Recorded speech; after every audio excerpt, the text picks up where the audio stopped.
नमस्कार, देशोन्नतीमध्ये मी ऐश्वर्या शिंदे आपलं स्वागत करते। बघूया प्रदेशच्या आजच्या टॉप 10 बातम्या। एमपीएससीच्या प्राथमिक परीक्षेची तयारी करणारे अनेक विद्यार्थी इतर स्पर्धा परीक्षांची तयारी देखील करत असतात। 25 ऑगस्टलाच लिपिक पदांसाठीच्या इंडियन बँकिंग पर्सोनेल सिलेक्शन परीक्षा होणार आहेत। त्यामुळे एमपीएससीच्या परीक्षा पुढे ढकला अशी विद्यार्थ्यांकडून मागणी करण्यात आली। मात्र त्या मागणीकडे दुर्लक्ष करण्यात आल्याने विद्यार्थ्यांनी मंगळवारी रात्रीपासून पुण्यात शास्त्री रोड येथे आंदोलन सुरू ठेवले। मागणी मान्य करूनही विद्यार्थी लोकसेवा आयोगाच्या निर्णयावर समाधानी नाहीत। कृषी विभागातील 258 पदांचाही एमपीएससीच्या पूर्व परीक्षेत समावेश करावा अशी स्पर्धा परीक्षेची तयारी करणाऱ्या विद्यार्थ्यांची मागणी आहे। विद्यार्थ्यांच्या आंदोलनाला राष्ट्रवादी काँग्रेस शरदचंद्र पवार पक्षाचे आमदार रोहित पवार यांनी भेट देत पाठिंबा दिलाय।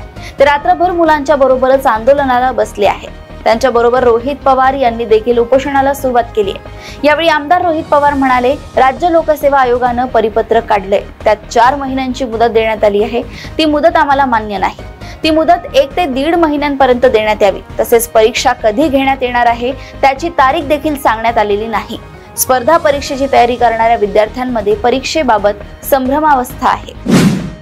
एका सरपंचासह 2 निरपराध व्यक्तींचा खून, 7 चकमकीत प्रत्यक्ष सहभाग असल्याचा आरोप असलेल्या जहाल नक्षलवादी महिलेनं पोलिसांसमोर आत्मसमर्पण केलंय। संगीता पुसू पोदाडी असं पोलिसांपुढे आत्मसमर्पण करणाऱ्या जहाल नक्षलवादी महिलेचं नाव आहे। संगीता पुसू पोदाडी उर्फ सोनी उर्फ सरिता उर्फ कविता भामरागड मधील तुर्रे मरका इथली राहणारी आहे। संगीता पुसू ही वयाच्या 16व्या वर्षी नक्षल चळवळीत सामील होऊन तिनं शस्त्र उचललं होतं। अनेक जहाल कारवाया केल्यामुळे महाराष्ट्र शासनानं तिच्यावर 6 लाख रुपयांचं बक्षीस जाहीर केलं होतं।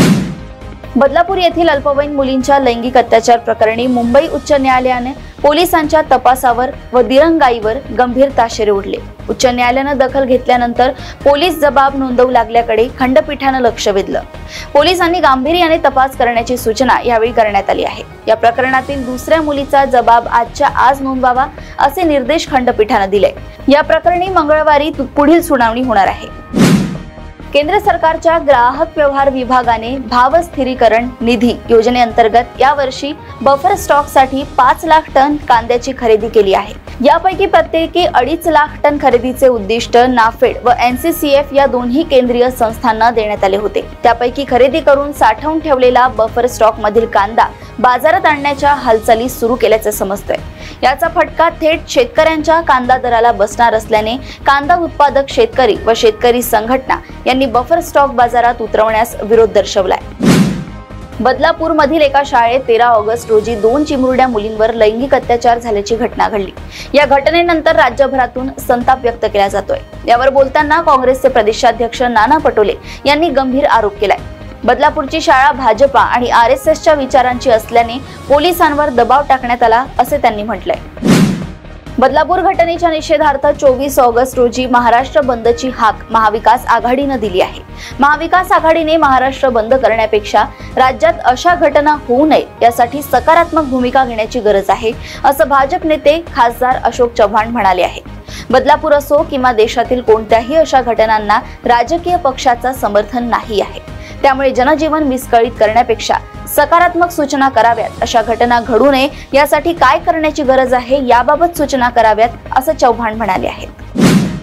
फलटण तालुक्यातील साखरवाडी जवळच्या पिंपळवाडी येथे छत्रपती शिवाजी महाराजांचा अश्वारूढ पुतळ्याचे अनावरण उदयनराजे भोसले यांच्या हस्ते करण्यात आले। यावेळी बोलताना ते म्हणाले, समाजाच्या नावाखाली वेगवेगळ्या कारणातून व्यक्ती केंद्रित लोक स्वतःचे हित साधण्यासाठी वेगवेगळ्या जाती धर्मातील समाजांमध्ये दरार निर्माण करण्याचे काम करत आहेत। अशा गोष्टींना बळी पडू नका। आपण यांना बळी पडलो तर भारताचे तुकडे व्हायला वेळ लागणार नाही असे साताऱ्याचे भाजप खासदार उदयनराजे भोसले म्हणाले आहेत। देशभरात संताप आणि उद्रेक सुरू असतानाच कोल्हापूरमध्ये सुद्धा भयंकर कृत्य समोर आले। कोल्हापुरात 10 वर्षीय चिमुरड्या मुलीची बलात्कार करून हत्या करण्यात आल्याची घटना उघडकीस आली आहे। मिळालेल्या प्राथमिक माहितीनुसार संबंधित मुलगी काल 21 ऑगस्ट रोजी दुपारपासून बेपत्ता होती। कोल्हापुरातील शिये गावातील रामनगर परिसरामध्ये ही धक्कादायक घटना उघडकीस आली आहे। दरम्यान कोल्हापूर पोलिसांनी 2 संशयितांना ताब्यात घेतलंय। ज्याचे जास्त आमदार त्याचा मुख्यमंत्री असे सूत्र ठेवू नका। किमान 4 भिंतींच्या आड तरी मुख्यमंत्री पदाचा चेहरा ठरवा अशी भूमिका उद्धव ठाकरे गटाने घेतली आहे। मुख्यमंत्री पदाचा चेहरा ठरवला तर पाडापाडीचे राजकारण होणार नाही असं ठाकरे गटाला वाटतंय। त्यामुळे उद्धव ठाकरेंची ही मागणी काँग्रेस आणि शरद पवार मान्य करणार का हा प्रश्न आहे।